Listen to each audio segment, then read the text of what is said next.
Yunan mitolojisindeki bir anlatıma göre tanrılar tanrısı Zeus insanları yaratmaya karar verdiğinde bu görevi tüm tanrılardan daha zeki olduğunu bildiği Prometheus'a ve kardeşi Epimetheus'a verir. Abisinin aksine aklından önce heyecanı ile hareket eden ve bu nedenle sürekli yanlış kararlar veren Epimetheus, insanlara fayda sağlayabilecek birçok özelliği, kürkleri, tüyleri, kanatları, kabukları ve bununla birlikte gücü, hızı, çevikliği, cesareti hepsini farklı farklı hayvanlara dağıtır. Sonra yaptığı yanlışı anlar ve hızla abisine koşar. İnsan için hiçbir şey kalmamıştır çünkü.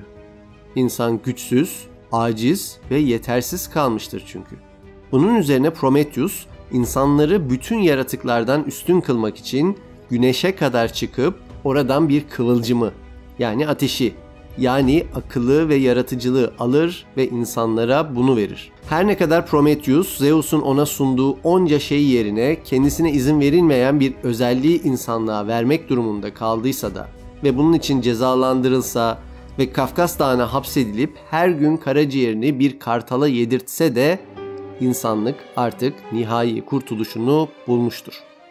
Evet, en eski efsaneler bile insanların en temel özelliklerinden birisini hatırlatır bize. İnsan doğada, doğal haliyle tek başına kaldığında aslında yaşamak için en dezavantajlı türlerden birisidir. Ancak insanlık bu dezavantajını kendisine has iki tane temel unsurla alt edebilmiştir. Bunlardan ilki olan zekası ile çevresinden faydalanabilmiş, kendi gücü harici unsurları kullanabilmiştir. İkincisi olan toplumsallığı, yani bir arada hareket edebilme ve organize olabilme özelliği ile yaşadığı ortamın baskın, şekillendirici gücü haline gelebilmiştir insanoğlu. İşte insanoğlu zaman içerisinde bu iki unsurun kendisine sağladığı faydalarla beraber varoluşundaki o zayıflığı unuttukça, kendi varlığının diğer insanların ona sunduğu destekler ile geldiğini yok saydıkça, kendi türüne karşı da hakim olma isteğini içeren düşünceler yavaş yavaş gelişmeye başladı. Önce köleliği yarattı insanlık ve bunu meşrulaştırmaya çalıştı.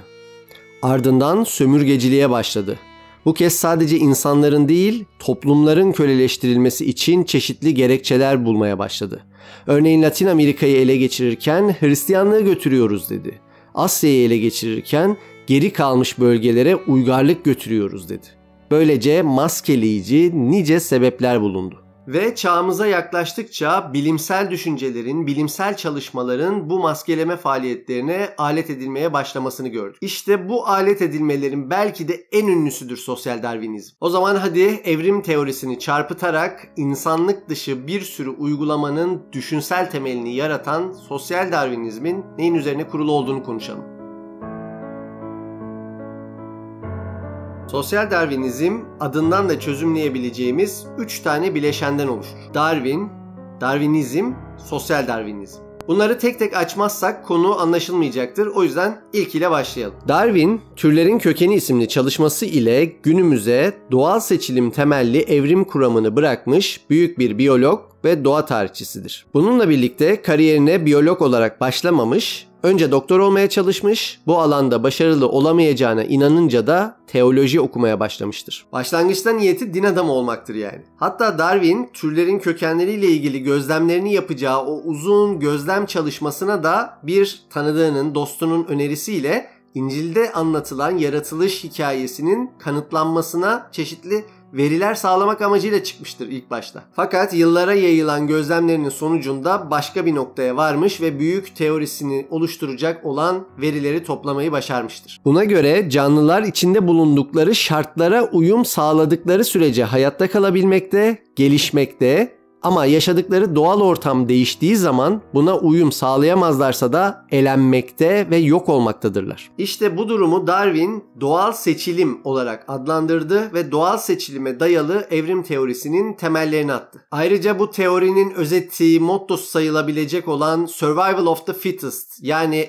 şartlara en iyi uyum sağlayanın hayatta kalabilmesi konusunu ancak kitabının 6. baskısında ortaya koyar. O halde bu noktada bir durup o motto diyebileceğimiz şartlara en iyi uyum sağlayanın ya da daha kısa söyleyecek olursak en uygun olanın hayatta kalması meselesini biraz açmamız iyi olacak. Çünkü bu hatalı bir şekilde en uygun olanın değil de en güçlü olanın hayatta kalması şeklinde yaygınlaşmıştır ve bu hatalı yaygın kanaat sosyal Darwinizme de etki edecektir. Oysa Darwin'in orada kastettiği en uygun olma durumu doğal şartlarla ilgili bir meseledir ve güçle ilgisi yoktur. Örneğin yaşadığınız iklim soğumaya başlamışsa bu iklime uygun olarak tüylerini kürke çevirebilen canlılar hayatta kalacak, diğerleri ise soğuktan zamanla hayatını kaybedecektir. Ya da daha somut bir örnek vermek gerekirse fiziksel olarak son derece güçsüz sayabileceğimiz kılıç gagalı sinek kuşu çok uzun yapraklarla sarılı olan bir bitkiden beslenebilecek şekilde kendini evrimleştirmiştir. Bu örnekte onu en uyumlu yapan ya da onun hayatta kalmasını sağlayan kendisini güçlendirmesi ya da en güçlü olması değil,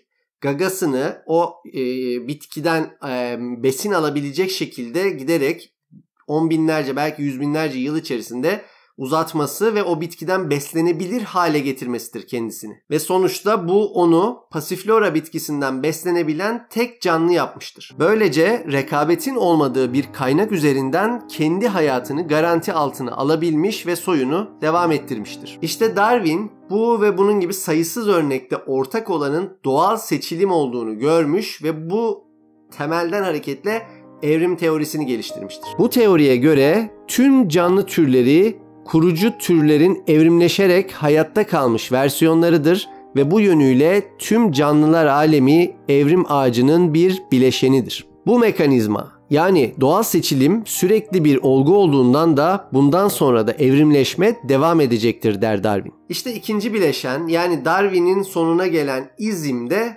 Darwinizm de buradan ortaya çıkıyor. Çünkü Darwin'in evrim teorisi şüphesiz ki tek evrim teorisi değildi. Ve Darwinizm terimi de Darwin'in teorisini takip eden bilimsel ve felsefi ekol için kullanılan genel bir terim haline geldi. Gördüğünüz gibi buraya kadar her şey bilimin sınırları içerisinde. Sorun Darwinizmin önüne sosyali eklediğimizde başlıyor. Hadi şimdi sosyal Darwinizmi ayrıntılandıralım.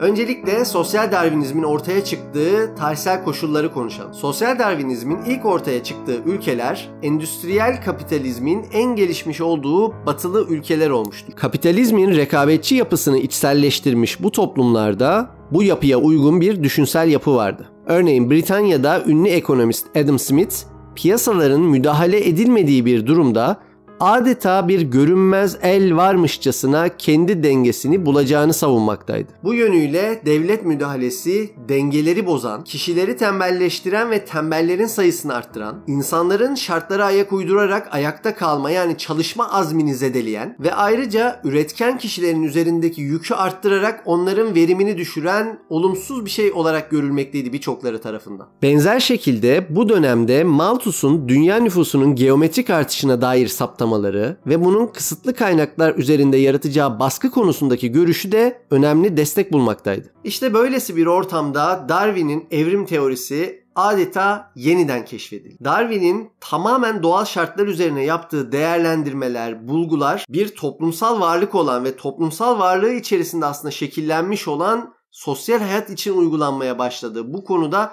entegre etmeye çalışan çeşitli görüşler türemeye başladı yavaş yavaş. Bir süre sonra bu uyumlaştırma çabası yani Darwin'in doğal hayata dair teorisini sosyal hayata uyumlaştırma çabası o kadar sistematik hale geldi ve o kadar çok kişi bununla ilgili fikir üretmeye çalıştı ki bu adeta bir çeşit düşünsel ekol olarak değerlendirilmeye başlandı. Ve bu yaklaşıma sahip kişileri eleştirenler onları sosyal Darwinist olarak adlandırmaya başladılar. Bu yaklaşımdakilerde ortak olan savunu şuydu. Eğer bir insan mevcut şartlar içerisinde yeterli imkanlara sahip değilse ve kendi sorunlarını çözemiyorsa bunda toplumun bir sorumluluğu yoktu ve mevcut kaynaklar bu kişilerle dayanışma için kullanılmamalıydı. Bu kişiler kaynak kıtlığı içerisinde zamanla hastalıklar veya diğer sebeplerle zaten toplumdan elenecekler ve toplum mevcut yapıya ayak uydurmayı başarmışlar tarafından sürekli daha iyiye yönlendirilecekti. Bu da tahmin edeceğiniz üzere aslında çeşitli imkanlara, kapitalist bir toplumda sahip olmak demek, belirli bir gelire sahip olanlar ve olmayanların birbirinden ayrışması ve o gelire sahip olanların vergi mekanizmaları üzerinden diğerlerini desteklememesi gerektiği yönündeki düşünceyi de besliyordu. Tabii bu yaklaşımı sadece yoksullar ölsün, zenginler yaşasın tarzı bir meseleye de indirgemek doğru değil. Çünkü bu düşüncede aslında bunun sürekli var olacağı, yani sürekli bir elenme, kalanların daha güçlü olması ve toplumun daha iyiye gideceği gibi bir yaklaşımda olduğu için aslında bu bir sınıfsal araç olmanın ötesinde bir düşünceydi bu. Çünkü bu yönüyle yarının elenecekleri, yarının uyum sağlayamayanları, uyumsuzları aslında bugünün ayakta kalmışlarının çocukları, bugünün zenginlerinden çıkacaktı yani. O yüzden de bu yaklaşımı salt bir sınıfsal meseleye indirgemek de konunun ne kadar aslında büyük bir düşünsel etki yaptığının anlaşılmasını engelleyebilir. Fakat sonuçta tüm bu düşünsel yapının ardından ortaya çıkan sonuç korkunçtu. Hem ulusal hem de uluslararası düzeyde bir yok sayma, bu yok saymaya paralel gelişen vicdansızlıklar, umursamazlıklar, hatta soykırımlar ortaya çıkmaya başladı. Önce ulusal düzeyden örnek verelim. Bakın ünlü sosyal darwinistlerden Herbert Spencer kendi yurttaşlarına toplumsal destek verilip verilmemesi konusundaki bir tartışmada neler söylüyor? Diyor ki Spencer, devlet müdahalesi ızdırabı azaltmak yerine sonuçta onu arttırır. Hayatta kalmaya hiç uygun olmayanların sayısını arttırır ve sonuç olarak hayatta kalmaya en uygun olanların çoğalmasını önler ve onlar için gerekli olan alanı daraltır. Benzer yaklaşım uluslararası düzeyde de mevcuttur. Birçok ülke sosyal darwinizmin verdiği düşünsel rahatlık ile farklı ülkeleri umursamazca işgal etmekten, kolonileştirmekten, halkını köle etmekten ve en nihayetinde soykırımlar yapmaktan hiç rahatsız olmadılar. Çünkü bu düşünsel altyapıyla hareket ettiğiniz zaman bu kişilerin ölmesinin aslında ahlaki ve vicdani bir sorunu yoktu. Bu onların yeterince güçlü olmadığını ve tıpkı doğada gördüğümüz gibi hayvanların silinip gitmesi gibi bu insanların da silinip gidebileceği anlayışını çıkarıyordu ve dediğim gibi vicdan anlamında, ahlak anlamında ciddi bir erozyon yaratıyordu. Böylece 19. yüzyılda doğup 20. yüzyılın yarısında doğruğa çıkan bu yaklaşım kendisine birçok uygulama alanı bulmuş oldu. Tabii 2. Dünya Savaşı bittiğinde bu tarz bir düşüncenin artık o 100 yıllık birikiminin sonunda ne gibi etkiler yaptığı anlaşıldıktan sonra sosyal darwinizm ciddi bir gerilemeye girdi. Bununla birlikte bu düşünceye sahip insanların da tamamen dünyadan kalktığını, bu yaklaşımın ortadan tamamen kalktığını söylemek de naiflik olur. İnsanlığın geçirdiği evrim sadece fiziksel değil. Belki ondan daha önemlisi düşünsel bir evrim de geçirdi insanoğlu. Ve bu evrimleşme sürecinde geldiğimiz noktada insanın insanla var olduğunu reddeden, şartlara uyum sağlamanın en önemli göstergesi varsaydığımız zenginliğin bile aslında diğer insanlar sayesinde oluştuğunu kabul etmeyen bir zihniyet hala mevcut. Ve bu zihniyet tüm insanlığın altına oyuyor. Üstelik toplumsal hayatta insan faktörü yerini adım adım çeşitli makinelere ve yapay zekaya bırakmaya başladıkça da bu yönelim giderek artma eğiliminde. Bu nedenle bu zararlı yönelimlerin artmasını engellemek için de insanlığın o temel iki özelliğinden birini, yani bir arada hareket edebilme özelliğini kullanarak bu düşünceleri değiştirmesi ve insanlığı daha iyi bir düşünsel noktaya doğru evriltmesi şart. İşte bunların tamamının uygulamasıyla ilgili olarak aslında konuşabileceğimiz çok güzel bir konu var önümüzde. Dünya nüfusunun azaltılması meselesi. Bu tartışma üzerinden düşünsel evrimimizin hangi noktalara doğru götürülebileceğini tartışabileceğimiz ve birçok perspektifi konuşabileceğimize inanıyorum. Bu nedenle bir sonraki videonun dünya nüfusu ve onun azaltılması üzerine olacağını şimdiden söyleyebilirim. Bir sonraki videoda görüşmek üzere. Hoşça kalın.